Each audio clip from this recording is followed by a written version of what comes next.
আমাদের যে অসংক্রামক ব্যাধিগুলো diabetes, high blood pressure, stroke, kidney disease, cancer, এই সবগুলোর পিছনে অন্যতম একটি বড় কারণ হচ্ছে মানসিক চাপ।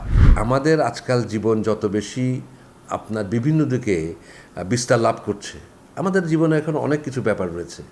আপনি যে কোনো অফিসে কাজ করেন, আপনাকে এখন বিভিন্ন তথ্য উপাত্ত দেওয়া হয় যে গত বছর আমার গ্রোথ এরকম, এইবার গ্রোথ এরকম হবে, আপনার গতবারের পারফরমেন্স এরকম, এইবারের পারফরমেন্স আমরা দেখব ইত্যাদি মিলিয়ে কারো সফলতা, ব্যর্থতা ইত্যাদি মিলিয়ে একজন মানুষের বিভিন্ন রকম মানসিক চাপ তৈরি হয় কর্মজীবনে। ছাত্রেরও তাই। তার যদি সাফল্য চলে আসে, সে তখন আর চাপ অনুভব করে না লেখাপড়ায় বা বিভিন্নভাবে।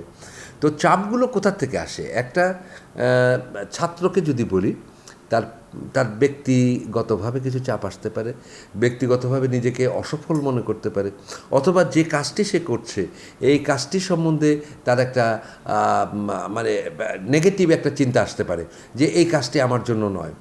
আমরা মেডিকেল কলেজে পড়াশোনায় দেখি অনেক ছাত্র বলে যে আমি তো মেডিকেল পড়তে চাইনি। তো এই কথাটা বলার আগে একজন ছাত্রের চিন্তা করা উচিত যে আমি চাইনি, কিন্তু আমার তো এটা একটা কি ভালো সুযোগ না খারাপ সুযোগ? তাহলে ভালো সুযোগ যদি হয়, তাহলে আমি এটাকে কেন আমি নিজেকে তৈরি করছি না? আমি এর চেয়ে ভালো কী করতে পারতাম? আর তুলনা করাটা যাবে না। আপনাকে প্রত্যেক জায়গায় সফল হতে হবে। আপনি ইঞ্জিনিয়ারিং পড়েন, আপনি মেডিকেল কলেজে পড়েন, আপনি ইউনিভার্সিটিতে পড়েন, বা আপনি একটা টেকনিক্যাল সাবজেক্টে পড়েন, আপনি সেগুলো সবগুলোতেই আপনি সফল হতে পারবেন যদি বিষয়টাকে আপনি পজিটিভলি নেন। 2 নম্বর, দৈনন্দিন জীবনে আমাদের কারো কম আয়, কারো বেশি আয়, আমরা কেউ কম পাই, কেউ বেশি পাই, এবং এই কম পাই বেশি আয় পাই এই জিনিসটাকে মাথার থেকে দূর করতে হবে যে আমি যদি কম পাইয়ের মধ্যে আমি কতটুকুন আনন্দ নিতে পারি। আমি একটা ছোট্ট আপনার বিস্কিট দিয়ে চা খেয়ে আমি কত রকম আনন্দ পেতে পারি। আমার 10 টাকার মধ্যে আমি একটা ব্রেকফাস্ট করে ফেলতে পারি। আমি আবার 10,000 টাকা দিয়েও আমি একটা ব্রেকফাস্ট করতে পারি। আসলে আনন্দ হচ্ছে নিজের ভেতরে। এই যে সেলফ কন্টেন্টমেন্ট, এই জিনিসটা রাখতে হবে।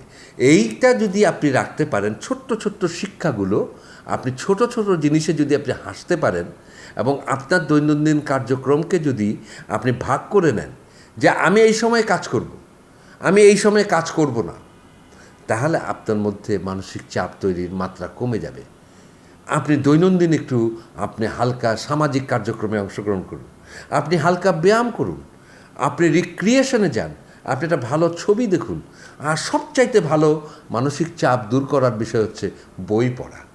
আপনি বই পড়ুন, এবং এটা যদি আপনি করতে পারেন তাহলে আমাদের শরীরটা ভালো থাকবে।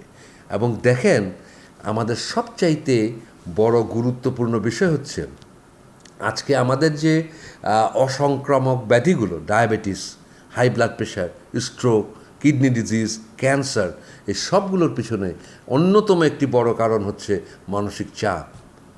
আপনার দুশ্চিন্তাগ্রস্ত হওয়া, বিষণ্ণতায় ভোগা ইত্যাদিকে আমরা অন্যতম সূত্র, যেমন বলে আমরা মনে করি যে কোলেস্টেরল থাকলে, আপনার ওভারওয়েট থাকলে বেশি হয়, তেমনিভাবে একটি অত্যন্ত গুরুত্বপূর্ণ হচ্ছে মানসিক চাপ। মানসিক চাপের রোগীরা দ্রুত ডায়াবেটিসে আক্রান্ত হন এবং তাদের ডায়াবেটিস কন্ট্রোল হয় না।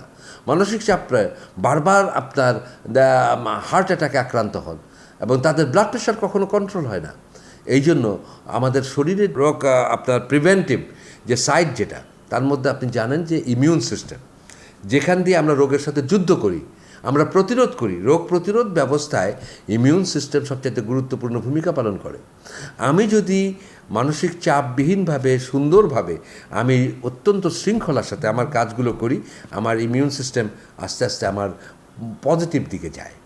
আর যদি আমি সবসময় নেগেটিভ চিন্তা করি, তখন আমার এটা নেগেটিভ সাইডে যায়, যে আমি নেগেটিভ চিন্তা করছি, আমার ইমিউন সিস্টেম আমাকে হতাশাগ্রস্ত এবং আমাকে দুর্বল করে দেয়, আমাকে কাহিল করে দেয়, আমার রোগ প্রতিরোধ ব্যবস্থাকে আপনার অত্যন্ত দুর্বল করে আমাকে বিভিন্ন রোগের মুখোমুখি করে দেয়। এই জন্য ইমিউন সিস্টেমকে সবল করার জন্য যে কয়টি ব্যবস্থা রয়েছে, নিয়মিত ব্যায়াম করা, সঠিক খাদ্যাভ্যাস, তার সাথে মানসিক চাপ পরিহার অন্যতম গুরুত্বপূর্ণ।